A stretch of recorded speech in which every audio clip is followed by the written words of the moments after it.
दोस्तों बहुत बहुत स्वागत है आप सभी का आपके अपने YouTube चैनल द बिहारी पे। दोस्तों सेवेंथ फेज के अभ्यर्थियों के लिए इस बार खुशखबरी नहीं बल्कि बहुत बड़ी खुशखबरी आ रही है। जैसा कि पता है आप लोगों को कि सेवेंथ फेज को स्टार्ट करने के लिए अब एकमात्र बाधा बच गया था ट्रांसफ़र पोस्टिंग का। ऐसा कयास लगाया जा रहा था कि पहले गवर्नमेंट ट्रांसफ़र पोस्टिंग करेगी तब जाके सेवेंथ फेज की प्रक्रिया स्टार्ट करेगी।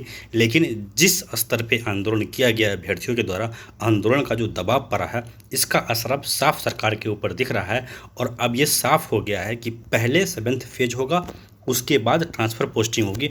यानी कि at any cost any how, कैसे भी ये न केन प्रकारेण जुलाई के लास्ट वीक में या फिर अगस्त के फर्स्ट वीक आते आते आप लोग पूरी तरह से आसानी तरीके से सेवेंथ फेज का नोटिफिकेशन 100% आपका अब आ ही रहा है।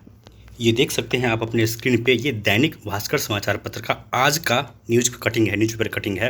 इसमें साफ साफ आप लोग देख सकते हैं, यहाँ पे कहा भी गया है कि शिक्षकों का ट्रांसफ़र 8 का पहले 7वें चरण की भर्ती होगी। इसके अलावा देखिए इसमें कहा गया है लंबा हुआ इंतजार, प्राथमिक उच्च माध्यमिक स्कूल में होनी है नियुक्ति, पहले जून जुलाई में तबादले की भी थी पूरी तैयारी। यानी कि जून जुलाई में पहले ट्रांसफ़र पोस्टिंग होना था, इसके बाद सेवेंथ फेज होना था। और उसके जो यहाँ पे आप लोग देख रहे हैं कि यहाँ पे जो बात कहा गया है प्रारंभिक एवं उच्च माध्यमिक यानी कि 1 to 5, 6 to 8।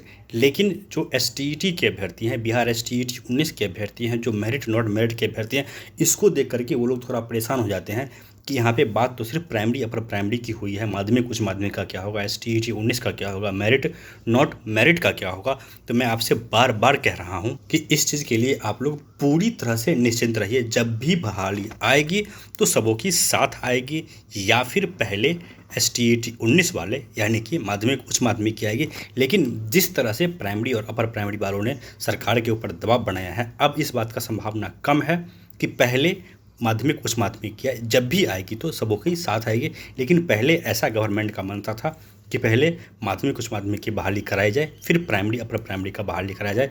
लेकिन आप लोगों ने देखा होगा जिस तरह से आंदोलन किया गया प्राइमरी अपर प्राइमरी वालों की तरफ से, तो अब सरकार को यह मजबूरी हो गया है, सरकार इस दबाव में आ गई है कि नहीं, हमें नोटिफिकेशन सबों का देना पड़ेगा। यानी कि 1 to 5, 6 to 8, 9, 10, 11, 12 चारों स्तर का नोटिफिकेशन एक साथ देना होगा। नहीं तो जो अभ्यर्थी हैं वो और ज़्यादा उग्र हो जाएंगे और ज़्यादा आंदोलित हो जाएंगे। तो बहुत बहुत बधाई, बहुत बहुत आप लोगों को शुभकामनाएं कि अब आप लोग का जो सबसे इम्पोर्टेंट काम रह गया है, जो सबसे पहला काम आप लोग कीजिए कि जितने भी लोग बिहार के हैं, सबसे पहले आप लोग अपना आवासीय बनवा लीजिए।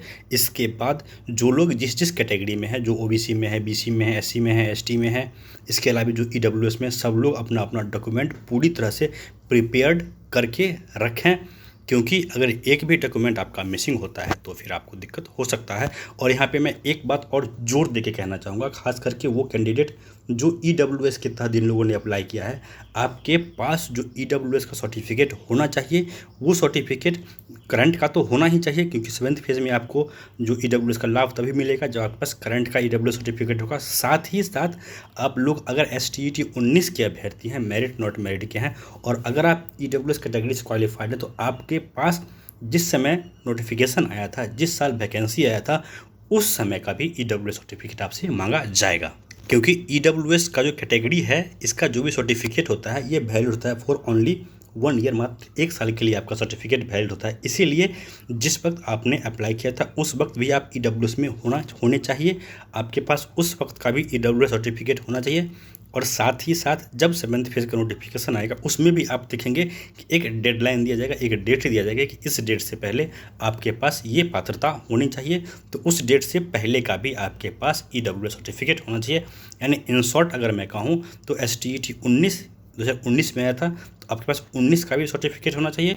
और साथ ही साथ अभी 2022 में सेवेंथ फेज शुरू होगा, तो 2022 का भी EWS सर्टिफिकेट आपके पास 100% होना चाहिए। अगर नहीं है तो आप लोग कृपया करके इसको बनवा लें। और आखिरी में इस वीडियो को ख़त्म करने से पहले मैं वही बात दोहराऊंगा जो मैं बार बार कहता आ रहा हूँ कि बहाली बिहार STET 19 वालों की किस तरह से होगी, एकेडमिक पे होगी या STET के मार्क्स पे होगी। तो अभी तक जो कंडीशन बन रहा है, आप लोग मान के चलिए 80% चांस लग रहा है कि ओनली STET के मार्क्स पे होगी।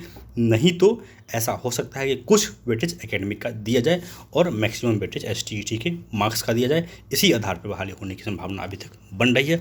बाकी क्या होगा ये अभी भी भविष्य के गर्भ में है, और साथ ही साथ जो शिक्षा विभाग के अधिकारी हैं सिर्फ उन्हें ही पता है। इसके अलावा अगर कोई भी ये दावा करता है कि हमें पता है तो वो सिर्फ और सिर्फ कोरा झूठ बोल रहा है। इसके अलावा जो भी अपडेट होगा सबसे सटीक, सही और सबसे पहले मैं आपको देने का कोशिश करूंगा। तब तक आप लोगों से निवेदन है, कृपया वीडियो को लाइक और शेयर ज़रूर कीजिए, और चैनल को सब्सक्राइब अगर आप लोगों ने नहीं किया है तो सब्सक्राइब भी ज़रूर कीजिए। धन्यवाद।